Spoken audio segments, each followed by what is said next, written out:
Muy buenos días a todos otra vez. Primero agradecer a la OES, de verdad que nos sentimos como EPS Sura muy honrados de estar hoy en este evento. Estos eventos son los que hoy le generan el verdadero valor al objetivo intrínseco que tienen los sistemas de salud. Seguimos creyendo que el camino es unidos y que cada uno haciéndonos responsables y compartiendo experiencias, pues vamos a seguir transformando la salud de los colombianos. Primero quiero contarles un poco de dónde nace lo que les vamos a contar, porque definitivamente esto tiene un hilo conductor, no es una estrategia aislada, no es un modelo aislado. La compañía hizo una declaración en su misión y es que está comprometida con la calidad de vida y con el mejoramiento de la salud de nuestros afiliados a través del cuidado. Y el cuidado puede sonar como un término muy simple o como un término muy básico, pero es un término que implica una responsabilidad muy grande. Y esa es la responsabilidad que hemos asumido como compañía y desde el 2011 iniciamos una estrategia que está fundamentada en el cuidado. Esa estrategia lo que busca fundamentalmente es cómo todos nos hacemos responsables del cuidado. Y el cuidado empieza por uno mismo, el cuidado del otro, el cuidado del entorno y el cuidado del planeta. Y para cada una de esas dimensiones hemos venido trabajando. Y en el tema de salud hemos buscado cómo materializar esa estrategia de cuidado, y esa estrategia la hemos materializado a través de la gestión del riesgo. Y la gestión del riesgo, utilizamos modelos y programas que llevan a que nuestros afiliados tengan atenciones seguras. Todo muy fundamentado en información.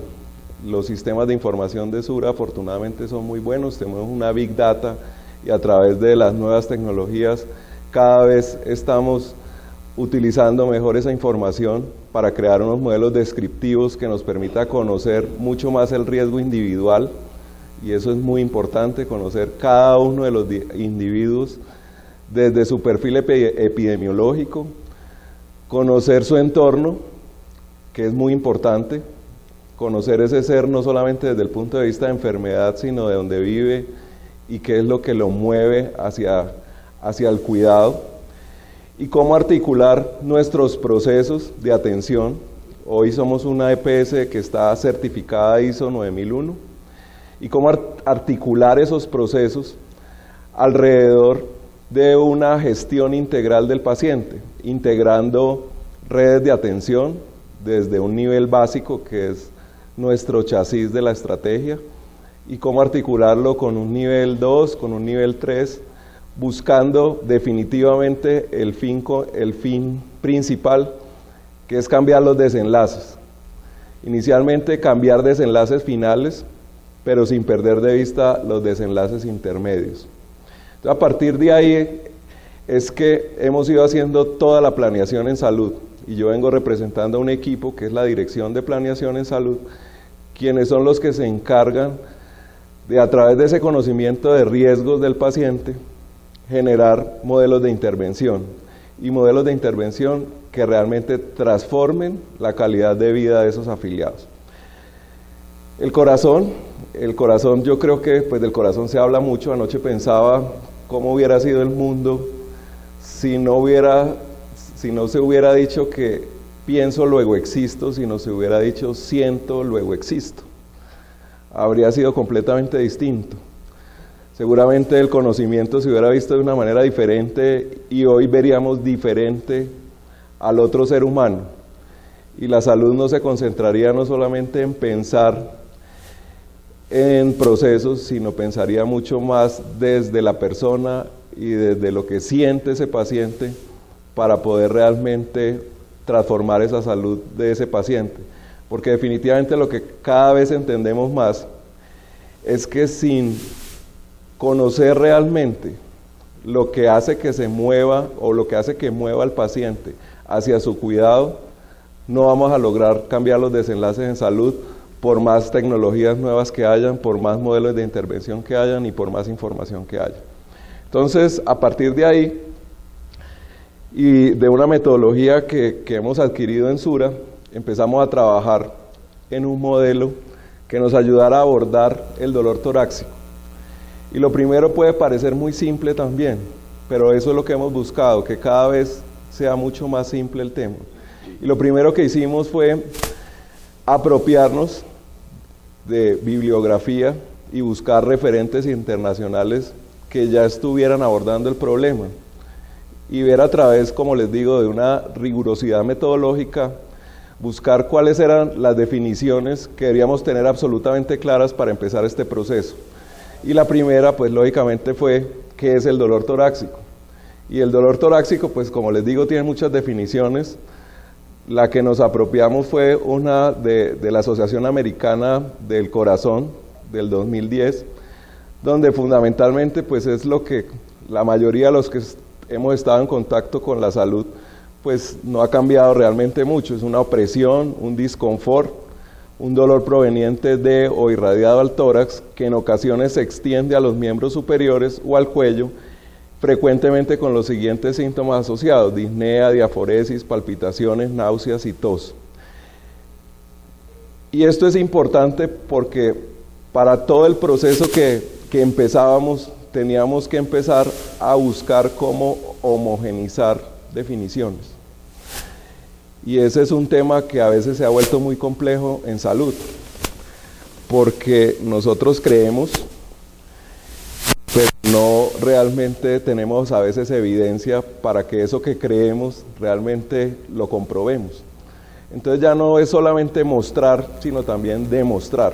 Y para demostrarlo es a través de evidencia, a través de resultados.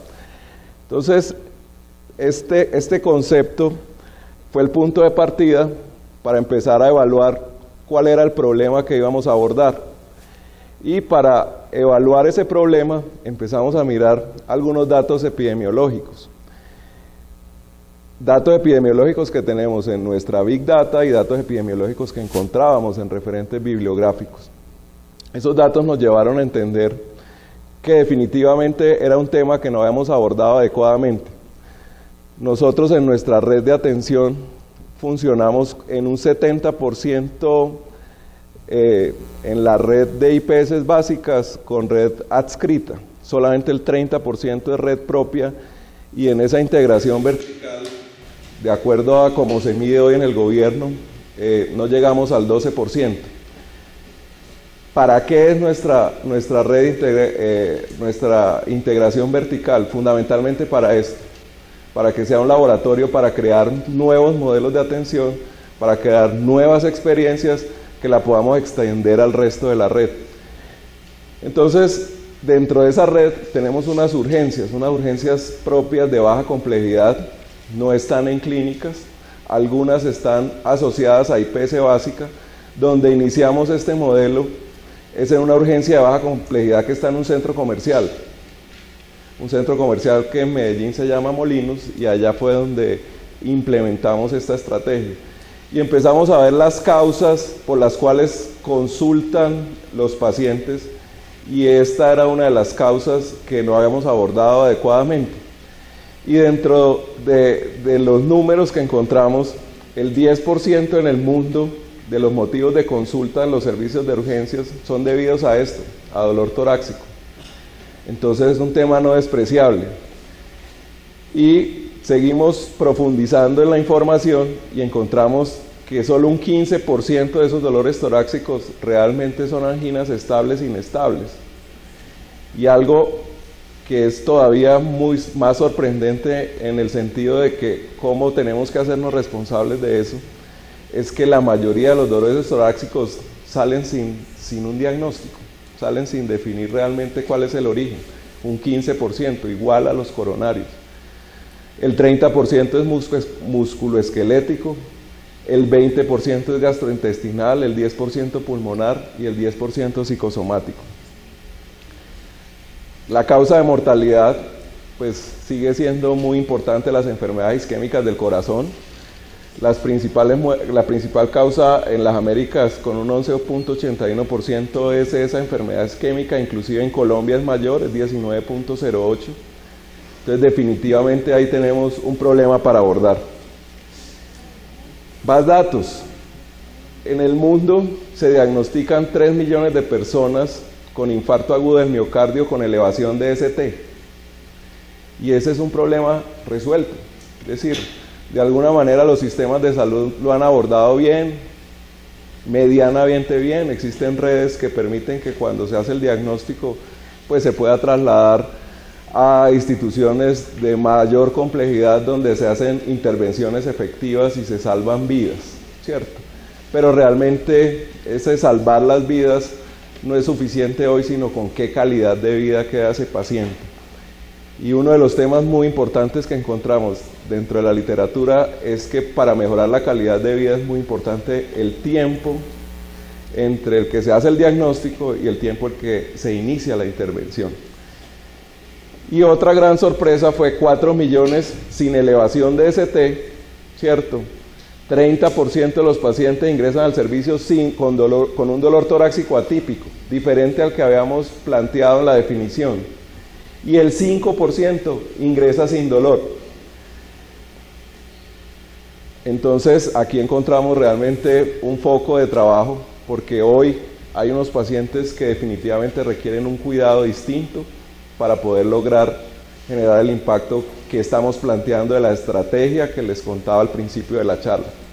Entonces, nuestra estrategia está fundamentada en estos usuarios, en estos pacientes, en los 4 millones que hoy se presentan en el mundo que no tienen elevación del ST, que ingresan al servicio de urgencias con dolores atípicos y algunos sin dolor, ¿cierto? Esta bibliografía es inclusive muy nueva, es de mayo 15 del 2015, es decir, esto es un tema que hoy está, se está planteando en el mundo y es un tema que se está trabajando porque definitivamente es un problema que tenemos que abordar. En EPS Sura, el 13% de los pacientes que ingresan al servicio con dolor torácico se les diagnostica síndrome coronario. De estos, solo al 33% se les confirma el diagnóstico en centros hospitalarios especializados. El 87% se le da de alta. Es decir, que hay un número de pacientes que ingresan y es posible que no tengamos el diagnóstico certero de esa enfermedad coronaria y se vayan para su casa. Y muchos de los que mandamos a una institución cardiovascular son falsos positivos. Entonces, ese era el problema que teníamos que abordar.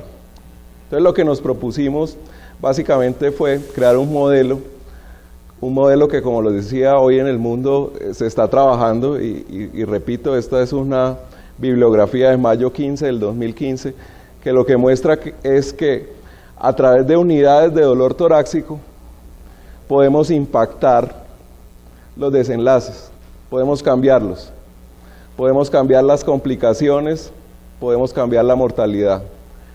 Antes de la aparición de las unidades de dolor torácico en el mundo, un 3 o 4% de los pacientes que tenían un evento coronario, a los 30 días tenían complicaciones y otros se morían. Cuando se inició la implementación en el mundo de estas unidades de dolor torácico, pasaron del 4 al 0.2% en los primeros 30 días. Es decir, que con un trabajo riguroso, con un modelo que tenga un proceso bien estructurado, enfocado en la calidad y en la seguridad del paciente, logramos realmente transformar los resultados y los desenlaces de nuestros pacientes. Para esta estrategia hay un tema muy importante y es que cada vez las megatendencias nos llevan a pensar que los sistemas de salud tenemos que trabajarlos entre todos. Por eso en la introducción a la charla les decía que es muy importante el que se hagan estos eventos, porque definitivamente lo que tenemos que hacer cada día es compartir capacidades, compartir conocimiento, compartir experiencias y trabajar en grupo, trabajar colaborativamente. ¿Buscando qué? Buscando un resultado. Todos con un mismo propósito, todos con un mismo sentido, comprometidos con un resultado, coordinando acciones para tener realmente una transformación en lo que es más importante en el sistema de salud, que es la calidad de vida de nuestros colombianos, de nuestros ciudadanos, de nuestras personas que han confiado la salud en nosotros. EPS Sura tiene capacidades como les decía al principio también, en el equipo de planeación, tiene capacidades desde el punto de vista administrativo, desde el punto de vista de epidemiología, desde el punto de vista de modelos de atención. Tenemos una Big Data que permite tener información. Tenemos sistemas hoy que nos permite que esa información se pueda analizar de manera adecuada, y esa es una capacidad que hoy la ponemos al servicio de prestadores, como el prestador básico que les contaba, que es una urgencia de baja complejidad, y de un prestador especializado con el cual hemos venido trabajando desde hace varios años y con el cual hemos buscado crear modelos disruptivos en salud, en donde encontremos la forma de que realmente el paciente esté en el centro, de que lo entendamos mucho más como ser humano que como enfermo, y a partir de ese ser humano, cómo lo conocemos más para realmente lograr en conjunto transformar esos resultados en salud.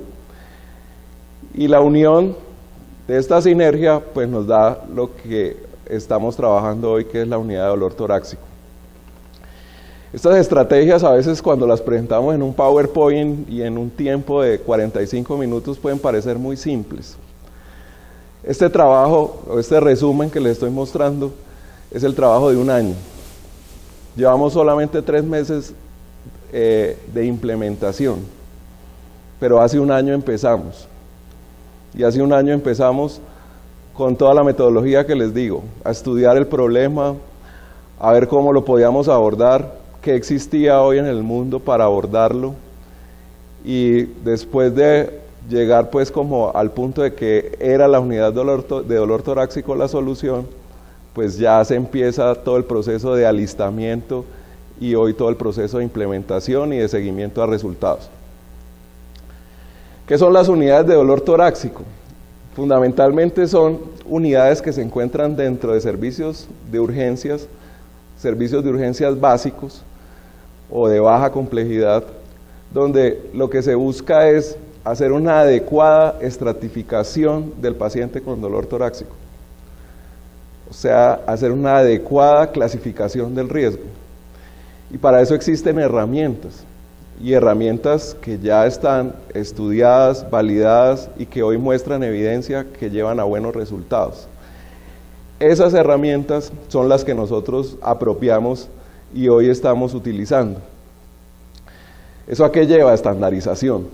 Y repito lo que decía antes, la estandarización es un tema que a veces es muy complejo en salud, porque a veces no tenemos medicina basada en la evidencia, sino medicina basada en la experiencia de cada uno de los profesionales, y ese es el gran reto que tenemos hoy en estos modelos, que definitivamente tenemos que tener procesos muy estructurados, y en esos procesos tienen que participar los profesionales de salud, tiene que participar el paciente, para que realmente todos tengamos el mismo propósito y le encontremos el sentido desde el principio. Permiten asegurar, o sea, generar seguridad en el paciente y asegurar los desenlaces en pacientes con angina inestable que tienen hoy riesgo intermedio o bajo. Y nos lleva a algo muy importante, y es que cada día tengamos más certeza en la toma de decisiones. Y aquí tratamos de pasar del yo creo al yo estoy seguro. Y es como a través de este proceso logramos entregarle al paciente realmente un producto de calidad donde él se sienta que sí le estamos solucionando el problema que él tiene. Esta metodología, como les decía, ya pues la bibliografía nos dice que tiene un buen nivel de certeza, nos sirve para discriminar los pacientes de bajo riesgo, que eso también es muy importante, y es parte de lo que trabajamos.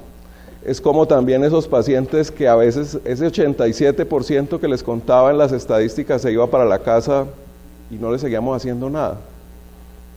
Esos pacientes que tienen un dolor torácico, hay que continuar un estudio y hay que lograr generar una integralidad de la atención e integrar ese nivel básico con el nivel 2 especialista para poder llegar a decirle al paciente cómo debe continuar durante su vida cuidándose para que no vuelva a presentar un evento o llegar a un diagnóstico que le deje tranquilo para que sepa cuál es el origen real de su dolor torácico. Ese tema de los pacientes de bajo riesgo también implica que deben ser observados en la unidad y que luego deben ser dados de alta para el seguimiento ambulatorio. En este trabajo buscamos acortar tiempos. Es claro que el tiempo en estos temas es la diferencia entre quedar con una discapacidad o no, entre tener buena calidad de vida o no. Hoy en las salas de urgencias nuestras, en las de baja complejidad, estos usuarios normalmente se quedan entre 8 y 10 horas. Y muchos salen sin diagnóstico. Y muchos reconsultan no en nuestras urgencias, sino reconsultan en instituciones de mayor complejidad. Y no lo sabemos. Entonces, es cómo realmente abordamos ese cuidado de ese paciente para que podamos entender rápidamente si tiene o no y tomar una decisión adecuada frente a ese síndrome coronario para que realmente pues impactemos el resultado. El modelo en qué se fundamentó, como les decía, inicialmente en estructurar un proceso y estructurar un proceso altamente estandarizado en donde se tienen unas definiciones, donde se tienen unos flujogramas que lo que buscan fundamentalmente es que pues se organice la atención y de alguna manera pues el profesional tenga una guía que lo lleve a que tome la mejor decisión, ¿cierto? Que son pues lo que ya conocemos como algoritmos. Usar tecnología, esto es muy importante, cada vez es más importante usar la tecnología adecuadamente y aquí encontramos un mecanismo a través del cual podíamos hacer electrocardiogramas en tiempo real, transmitiendo en tiempo real a una central de cardiología, donde hay un cardiólogo de manera permanente dando respuesta a ese médico general que está atendiendo en la urgencia de baja complejidad para acompañarlo en la toma de las mejores decisiones. En esto hay un tema muy importante y es que hay una herramienta en el mundo que se llama TIMI que permite hacer la estratificación del riesgo de estos pacientes y con esa herramienta definir cuál es la mejor conducta. El equipo que hoy tenemos, que además de hacer el electrocardiograma, es un equipo con una banda como las bandas de Polar, es un equipo portátil que transmite a través de internet el electrocardiograma con una gran resolutividad, tiene una comunicación a través del mismo sistema con el médico hace la primera clasificación en TIMI, el médico que está en la urgencia, y la envía a través del mismo electrocardiograma, a través del mismo equipo de electrocardiografía, y el médico allá verifica y puede cambiar el TIMI y escribirle, decirle, no estoy de acuerdo con lo que la decisión que acabas de tomar, porque de acuerdo a la historia clínica, el paciente podría tener otra clasificación distinta. Y esa evaluación del cardiólogo no es solamente el electrocardiograma. Lo que logramos fue integrar nuestros sistemas. Nosotros desde el 2001 tenemos registro de historia clínica electrónico, que es un sistema básicamente que construimos nosotros, que es IPSA. Hoy estamos comunicados a través de IPSA. Ese cardiólogo, cuando está viendo ese electro, no solamente está viendo la historia clínica de urgencias de ese paciente, sino también está viendo la historia clínica del nivel básico. Y estamos logrando integrar todo lo que le ha pasado al paciente en el nivel básico con lo que hoy le está pasando en la urgencia, o con lo que le ha pasado en otras urgencias si ha asistido a otras urgencias nuestras. Adicionalmente es un sistema que queda en la nube. Todos los electrocardiogramas que se hacen quedan en la nube y el paciente y el médico cardiólogo, en el momento que va a tomar la decisión, puede consultar no solamente el que le están haciendo hoy, sino puede consultar el que le hicieron hace una semana o el que le hicieron hace un mes y comparar para tomar la mejor decisión. Otro tema importante es en este protocolo es el uso de las troponinas, que es una herramienta que hemos olvidado o lo habíamos olvidado en los servicios de urgencias propios, y es un elemento fundamental para el diagnóstico. Y fue uno de los temas complejos de implementar, porque el point of care o los sistemas que hoy permiten tomar troponinas en tiempo real tienen una tecnología que no era compatible con la nuestra. Y ese es un tema hoy, un reto que tenemos en salud, porque a pesar de que existe un lenguaje que es el HL7 a través del cual todos debemos conversar, realmente hoy no existe una interoperabilidad. Y esa falta de interoperabilidad hace que fragmentemos la atención del paciente. Entonces no podemos tener realmente qué le pasa al paciente cuando navega en esa gran araña del sistema de salud. Entonces ese fue uno de los retos que tuvimos aquí, y por eso fue uno de los temas que nos retrasó la implementación, el tema precisamente de cómo poner a conversar todas estas tecnologías. Entonces, para cerrar ese punto, dos temas importantes. Primero, el equipo de electrocardiografía. El equipo de electrocardiografía con personal capacitado, con personal entrenado, con personal comprometido con el resultado, donde coordinan acciones a través de internet en tiempo real y se toman mejores decisiones. Un equipo de point of care que permite hacer en tiempo real las troponinas y que permite tomar mejores decisiones. El tema, yo también creo que de los factores claves más críticos fue el tema de la capacitación, o ha sido el tema de capacitación, porque él es un tema que tiene que ser permanente. Uno, porque definitivamente, pues por el volumen que hoy tenemos de pacientes, pues a veces no tenemos médicos que sean exclusivos para esta estrategia. Es decir, hoy no tenemos en la urgencia de baja complejidad médicos que sean solamente para atender la unidad de dolor torácico. Atienden todos los pacientes que llegan. Nosotros en Medellín tenemos 1.400.000 afiliados. Al año tenemos 32 millones de atenciones. Entonces, realmente a veces el incorporar estas estrategias en el día a día de los médicos, pues requiere tiempo y requiere que realmente logremos que ellos interioricen y le encuentren sentido a lo que están haciendo y que empiecen a ver que lo que hacen realmente genera resultados. Entonces la capacitación técnica del equipo ha sido un reto. Nosotros tenemos una plataforma virtual, un e-learning también de construcción propia, que ha permitido que nuestros profesionales pues se puedan capacitar de manera permanente desde su casa, desde donde estén, porque es vía internet, y ahí hoy tenemos charlas de expertos con la presentación de esos expertos en PowerPoint. Adicionalmente, después de la charla hay una validación, y si no pasa la validación tiene que volver a ver la charla y hacer el examen hasta que la pase, y además genera una certificación que el médico puede imprimir, y de esa manera pues, y además queda todo el registro en nosotros, y la coordinación científica hace un seguimiento de que todos los médicos pues cumplan con las horas mínimas de capacitación que nosotros necesitamos o creemos que necesitamos para que haya una actualización permanente en los conceptos. El trabajo en equipo, como les decía, el trabajo colaborativo fue fundamental en esta estructuración, y también el trabajo interdisciplinario. Aquí no solamente trabajó médicos, trabajaron ingenieros, trabajaron financieros, trabajaron enfermeras y trabajaron los médicos que estaban en la urgencia. Entonces es un proceso que cada vez hace que desde el principio incluyamos a todo el mundo, donde tengamos diferentes visiones que lleven a que no tengamos la única visión del médico.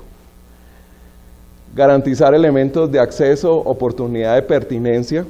El paciente cuando llega a la urgencia se le hace un triaje, y en ese triaje inmediatamente si se identifica el dolor torácico se activa el protocolo, y esa activación de protocolo empieza a medir unos tiempos que es lo que estamos haciendo seguimiento para que logremos los objetivos que nos hemos trazado, y ese acceso pues debe ser muy rápido dentro de ese servicio de urgencias, y debe ser muy rápido que se haga el electrocardiograma, debe ser muy rápido que se hagan las troponinas, debe ser muy rápido que conteste el cardiólogo desde la plataforma virtual, y debe ser muy rápida la toma de decisiones. Integración entre los centros ambulatorios de primer nivel con un centro cardiovascular de apoyo. Este centro cardiovascular tiene un espíritu que ha sido muy interesante, y es que ha creado modelos innovadores, y desde ese modelo innovador está planteado como un instituto que siempre va a ser ambulatorio. Y lo que estamos evaluando cada día es cómo se amplía esa infraestructura para que podamos hacer cada día más procedimientos ambulatorios, más procedimientos que no impliquen mayor riesgo para el paciente, más procedimientos que no sean invasivos, pero que nos lleven a tener certeza del origen de la enfermedad de los pacientes para poder hacer intervenciones que sean mucho más efectivas e intervenciones que sean mucho más integrales, no solamente desde el punto de vista de la tecnología médica, sino también desde el punto de vista de la persona y de las emociones de esa persona. El desarrollo de directrices y protocolos, hicimos, como les digo, nos apropiamos de algunos protocolos, pero hicimos un protocolo propio de esta unidad de dolor torácico. La estandarización definitivamente es un tema muy clave para la toma de decisiones. Priorizar los pacientes a través de esa estratificación del riesgo. La clave del éxito en este programa está en que hagamos una adecuada estratificación del riesgo. Mejorar la certeza del diagnóstico a través de las pruebas rápidas, lo que les decía, a través de la troponina y del electrocardiograma, y garantizar que los tiempos de atención realmente se reducen para disminuir el tiempo de no diagnóstico y disminuir pues todo lo que le puede pasar al paciente por esa falta de calidad en la atención. Ya les había hablado también del tema de interoperabilidad, que es un tema fundamental y es un tema que tenemos cada día que poner sobre la mesa cuando conversamos todos los actores del sector, porque definitivamente esto lo está sufriendo el paciente, el que no exista una historia clínica que pueda ser compartida, y yo creo que ya el país superó el tema de tener una historia única en la que todos tengamos el mismo sistema. Ya hoy el mundo va hacia nubes y va hacia temas en los cuales podamos compartir información a través de esas nubes, y que acordemos qué información es la que necesitamos compartir que realmente genere impacto en los resultados del paciente y que no sea redundante. Si un paciente tiene 50 años en el hospital, pues también tiene 50 años en la IPS, entonces seguramente no vamos a necesitar compartir esa información. Pero si tuvo una atención de urgencia donde le hicieron un electrocardiograma y nosotros le hicimos otro de manera ambulatoria, esa información sí vamos a requerir compartirla. Y si el usuario ha consultado 5 veces en urgencias y no ha ido a la atención primaria en salud, esa información vamos a tener que conocerla, porque vamos a tener que hacer una intervención distinta para entender por qué va 5 veces a urgencias. Nadie va 5 veces a urgencias porque quiera. Algo tiene que estarle pasando y algún problema no hemos solucionado que el paciente sigue yendo a urgencias. Y seguramente la urgencia no es el espacio donde vamos a lograr una interacción con el paciente para poder entender el problema del paciente. Eso lo vamos a lograr desde nuestro modelo de atención en la IPS básica. La habilitación sigue siendo un tema complejo. Ayer pues lo tocaban algunos de los conferencistas en la mañana. La habilitación en Colombia es un tema que tiene unas exigencias superiores inclusive a los mejores hospitales de Estados Unidos. Eso tiene un costo, y adicionalmente genera retrasos, porque muchas veces estos modelos se retrasan hasta que no se haga esa habilitación y hasta que no se cumpla con el último detalle, porque un auditor que vaya a habilitar y no encuentre nada, pues yo creo que no existe. Entonces tiene que dejar alguna acción para luego ir a verificar esa acción. Y la otra de las tendencias en salud, o sea, la tendencia hoy es definitivamente a lo que les decía, un modelo centrado en el paciente. Pero las tendencias que vienen para el futuro es definitivamente tener al paciente como parte de su cuidado. Y esa va a ser la tendencia a partir del 2018, plantean los que saben, en la que el paciente se va a hacer responsable de su cuidado. Y nosotros lo vamos a acompañar en esa responsabilidad de cuidado a través de herramientas tecnológicas que permitan hacer un telemonitoreo y que nos permita saber en tiempo real lo que le está pasando. Este es el equipo de electrocardiografía que les contaba. Miren que es un equipo muy sencillo, no tiene realmente gran complejidad, es muy fácil de operar. Así ve un electrocardiograma el médico general que está en la urgencia de baja complejidad y así lo ve el médico especialista. Esta es la interacción a través del cual el médico hace la clasificación de TIMI y a través del cual se genera la conversación con el médico, que está conectada con nuestro registro de historia clínica. Todo esto queda en la historia clínica, queda la trazabilidad, es decir, no queda en dos sistemas, uno de la unidad cardiovascular y otro de la IPS. En la historia clínica electrónica, que hoy tenemos en 73 IPS básicas del país, aparece esto. Cuando lo ve cualquiera de los médicos, si el paciente consulta en cualquier ciudad, va a poder ver si consultó en la unidad de dolor torácico este electrocardiograma y va a ver las decisiones que se tomaron en esa unidad de dolor torácico. La capacitación, como les decía, fundamental, sobre todo para la estandarización, para que esa toma de decisiones genere mejores resultados, el involucrar a todos los actores del equipo de salud y el tener una educación continua. Y la educación continua no se puede hacer solamente de manera presencial, y para eso pues la herramienta virtual que hoy tenemos.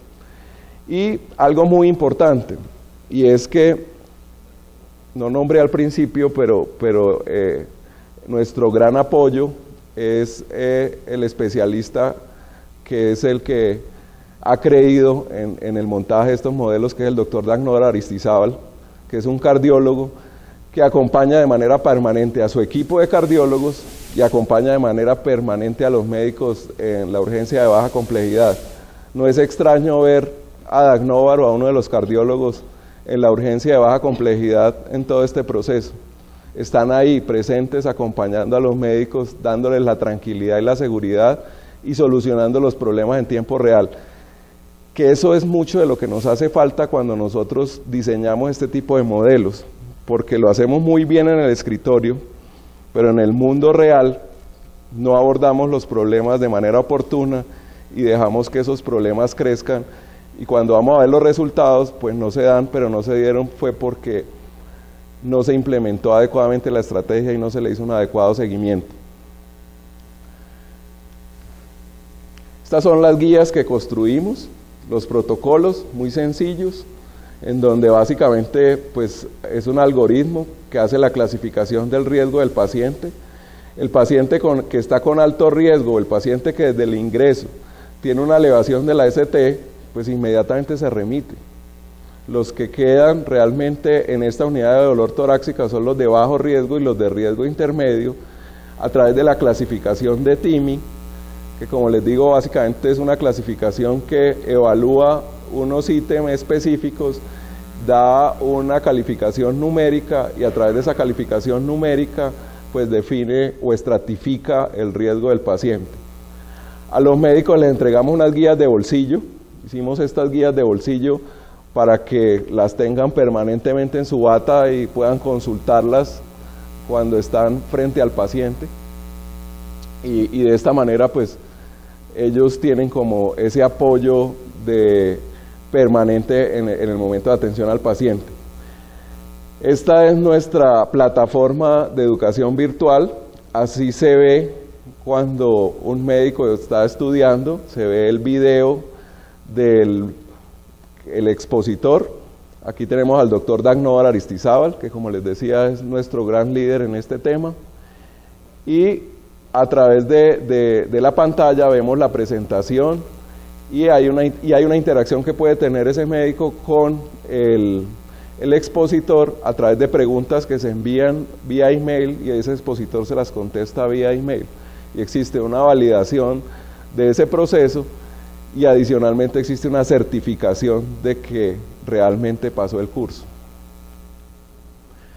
Los resultados. Entonces, los resultados, básicamente tenemos resultados de 3 meses, porque como les decía, la estrategia ha tenido toda la rigurosidad metodológica desde el estudio de los referentes, de la apropiación de referentes, desde la caracterización o el diseño del proceso, desde ese alistamiento para que ese proceso realmente se ejecutara y desde ya la ejecución pues, en el campo, en la urgencia de baja complejidad. Entonces, nuestras líneas de base, que son líneas de base que es importante aclarar que son líneas de base sin intervención, ¿cierto? Estas líneas de base tienen que cambiar. De porcentaje de pacientes remitidos a una unidad cardiovascular con sospecha de síndrome coronario agudo era el 13%. Los primeros meses, con sorpresa vimos que se aumentó al 40% el primer mes y el segundo 32%. Y lo que esperábamos era que bajara, porque lo que esperábamos era que de manera certera se diera un diagnóstico y se lograra generar pues una atención mucho más integral dentro de la urgencia de baja complejidad. ¿Qué identificamos? Como todo en la vida, cuando se tienen herramientas, pues se utilizan. Entonces el médico con juguete nuevo empezó a ser mucho más cuidadoso y empezó a mandar mucho más los pacientes. Por eso fue tan importante o ha sido tan importante el acompañamiento del cardiólogo directamente en la urgencia. Hoy, en mayo, ya tenemos las cifras de línea de base. La idea es seguir trabajando porque esas cifras pues sean menores. Pacientes con síndrome coronario agudo confirmado, teníamos el 33%. El primer mes aumentó, el segundo mes bajó y en mayo estamos en 29%. Ahí también tenemos un reto y es que eso aumente, es decir, que realmente ese síndrome coronario que se va para una atención en una unidad cardiovascular esté claramente confirmado. Y el de síndrome coronario descartado, teníamos una línea de base de 67% y hoy estamos en el 71%. En ese también tenemos que seguir trabajando porque la idea es que disminuya ese síndrome coronario descartado y que realmente hagamos una clasificación y una estratificación del riesgo adecuado. En los tiempos venimos trabajando. Como les decía, la idea es que esto sea máximo 2 horas y medimos tiempos y movimientos. Medimos de manera estandarizada cómo debe ser la tensión entre la recepción y el triaje. La meta es que sea menos de 5 minutos. Hoy la mediana está en 4, pero hemos tenido pacientes que están en 10. Entonces la estadística nos dice, oiga, estamos en 4, pero todavía tenemos pacientes en 10. Y si hablamos de riesgo individual, ese paciente de 10 minutos está corriendo un riesgo que no podemos asumir y es la estrategia que queremos tener en que el 100% de nuestros pacientes realmente logren estar en menos de 5 minutos. Entre el triaje y la atención, menos de 10 minutos. Estamos con pacientes con 13, pero la mediana pues da 9. Entre la recepción y la toma de electrocardiograma, esperamos que sea menos de 15 minutos. En ese sí que tenemos que trabajar, porque ha habido pacientes que han esperado 1 hora. Y hoy la mediana está en 35. Y aquí quiero mostrarles no solo lo interesante y lo bueno, sino precisamente que este es un trabajo de largo aliento. Y es un trabajo que tenemos que cada día ir retroalimentando, ¿cierto? Ir evaluando y haciendo seguimiento para de manera persistente lograr los resultados. Entre la toma del electrocardiograma y el envío a SICOR no debe pasar más de 30 minutos. Ha habido pacientes que pasan 70 minutos. La llegada y la lectura no debe pasar más de 30 minutos, han pasado 67. Entre la recepción y la toma de troponinas no debe pasar más de 30 minutos y ha llegado a 76. Estos referentes, ¿de dónde los tomamos? Estos referentes los tomamos de lo que hablaba anteriormente en la charla, de todos los estudios que ya se han hecho en el mundo de unidades de dolor torácico. Nosotros estamos haciendo un proceso innovador desde el punto de vista de que estamos haciendo una apropiación de un modelo que ya existe y ajustándolo a la realidad colombiana. Pero los referentes ya están y definitivamente, si nosotros queremos tener productos de calidad y queremos trabajar por seguridad del paciente, tenemos cada vez que tener muchas más líneas de base que se comparen con el mundo, porque si no vamos a decir que estamos haciendo las cosas bien, pero contra nosotros mismos. Y definitivamente para ser líderes tenemos que lograr compararnos con lo que está haciendo el resto del mundo. Aprendizajes. Definitivamente tenemos que seguir trabajando sobre las cifras. Como les decía, esas líneas de base hay que irlas enriqueciendo y ya con un modelo de intervención es tener cifras que nos permitan tener mucho más clara cuál es la prevalencia del problema. La estandarización, ese es un problema en los equipos médicos, lograr que los médicos entren en un proceso estructurado es difícil, pero cada vez pues yo creo que se puede lograr si se trabaja con ellos y si se les da herramientas distintas, no a través de la instrucción, sino a través del sentido y que le encuentren realmente sentido a que van a producir un resultado. Como les decía, migrar del criterio personal a unos estándares de cuidado que puedan ser comparados internacionalmente. La importancia del equipo que crean esa estandarización. Definitivamente el uso de las TICs es fundamental hoy y es la tendencia en salud. Esa evaluación sincrónica y asincrónica del paciente es muy importante. La sincrónica es la que estamos haciendo hoy en el electrocardiograma, que está en tiempo real. La asincrónica es como hacemos un telemonitoreo de una semana a un paciente. Conquistar al equipo de salud, eso es fundamental para empoderarlo, para que realmente se empodere y el resultado sea compartido.